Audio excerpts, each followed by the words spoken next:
We are continuing today in Mishna Yomi in Perek Gimel, Mishnayos Dalid and Hey.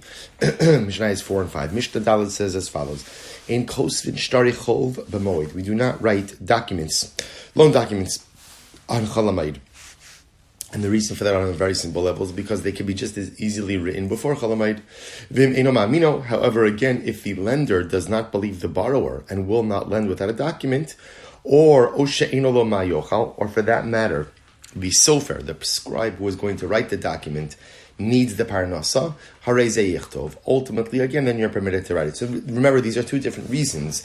This is number one, if the lender doesn't believe the borrower without a document, then it really becomes a davara of it, a potential loss, because then the borrower will lose out on the opportunity to go ahead and borrow the money. Or again, second case is if the sofer needs the money, so then one is permitted to go and write up the document in order to facilitate and to allow for parnasa for the sofer. In kosvin svarim, tefillin mezuzos b'moed, you're not allowed to write sifrei Torah, tefillin, mezuzos on Chalamayid.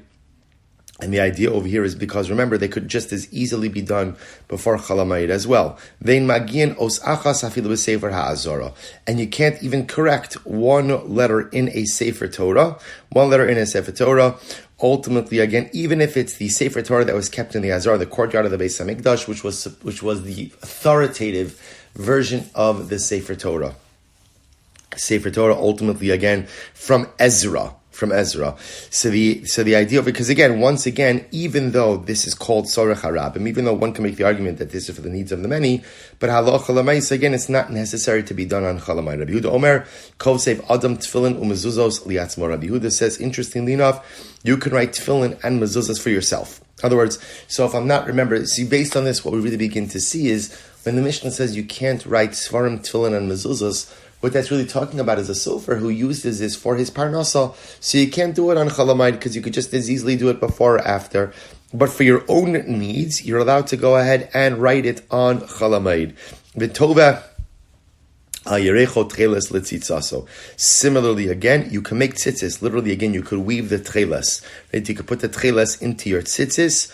Ultimately, again, on Chalamayid as well. Now, what's interesting about it is as follows. The lashon over here is you could weave it on your leg, which means you could weave, but you have to do it with a shinu. You have to do it with some type of change. So Rabbi Yehuda allows you to write tefillin and mezuzos that you're going to need for yourself. He allows you to weave the tcheles into your tzitzis, but for the weaving, you have to do it with a shinui. Now, halacha l'maisa, we paskin that if a person needs tzitzis, they can make the tzitzis, weave the tcheles, even without a shinui as well. Incredible. So the next Mishnah goes on. The Mishnah says, so now we're going to transition a little bit into the halachos concerning avelos. If a person buries his dead 3 days before the arrival of Yom Tiv, so essentially what the Mishnah is saying is like this: if a person has observed 3 days of Shiva prior to Yom Tiv, then when Yom Tiv comes along, Yom Tiv will conclude the Shiva. If a person Shmona, let's say a person lost a loved one, one of the people who they're obligated to mourn for 8 days before Yom Tiv, remember, in that case, Shiva's over. Day number 8 is Shloshim, the first 30 days of mourning. The arrival of Yom Tiv will cancel out the remainder of the Shloshim. Now, what's interesting about this is as follows. So from the Mishnah's perspective, we accept this concept, halacha l'mais, we just apply it a little bit differently. From the Mishnah's perspective, in order for Yom Tiv to cancel out Shiva, you have to have observed at least 3 days of Shiva. Then the arrival of Yom Tiv will cancel it out. Less than 3 days, according to the Mishnah, would not cancel it. Similarly, if you observed 8 days of mourning, 7 days of Shiva, first day of Shloshim, ultimately, in that situation, then halacha l'maisa, Yom Tiv would cancel out the Shloshim. Mishnah says, why is that? Mipnei she'amru, Shabbos ola ve'ena mafsakas. Shabbos counts as part of Shiva and doesn't interrupt Shiva. Regalim mafsikin ve'enon olin. But Yom Tiv, on the other hand, stops Shiva and does not count towards the number of days, right? So just to explain this, so according to the Mishnah, again, we can appreciate this because this is true contemporarily as well. Shabbos, although we do not observe any external displays of mourning, Shabbos counts as one of the days of Shiva. even though, again, externally it looks like a regular day, it is part of the count of Shiva. It's part of the count. It's part of the count. But halacha l'maisa, Yom Tiv cuts off whatever stage of mourning you're in. Now, according to the Mishnah, Yom Tiv will cut off ultimately again, if you observed 3 days before Yom Tiv.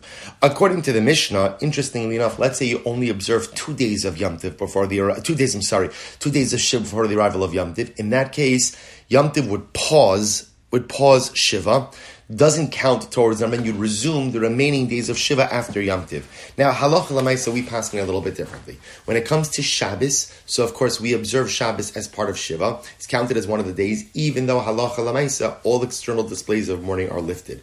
When it comes to Yom Tiv, what we pass in halacha l'maisa is, as long as you observed even just a minute of Shiva prior to Yom Tiv will come and cut off. It just ends Shiva. So we don't accept we don't need 3 days, even 3 minutes of Shiva, as long as Shiva began before Yom Tiv could cut it off. You could contrast this with a case where a person, let's say, passes away over Yom Tiv, then you have a levaya over Chol Moed. In that case, interestingly enough, Shiva doesn't begin until after Yom Tiv. There could be no Shiva occurring over the course of Yom Tiv. Amazingly enough, Rabbi Soloveitchik explains that why the distinction between Shabbos and Yom Tiv. So he says something beautiful, because Yom Tiv has a mitzvah of v'samachta b'chagecha. There is a biblical obligation to rejoice. And the Rav says that one heart can't be simultaneously mourning and in a state of joy. And therefore, because the state of joy is a biblical nature, a biblical origin, therefore, halacha l'maisa, the biblical obligation to rejoice overrides my personal obligation for mourning. All right, we'll stop over here for today. Wishing everyone a wonderful day.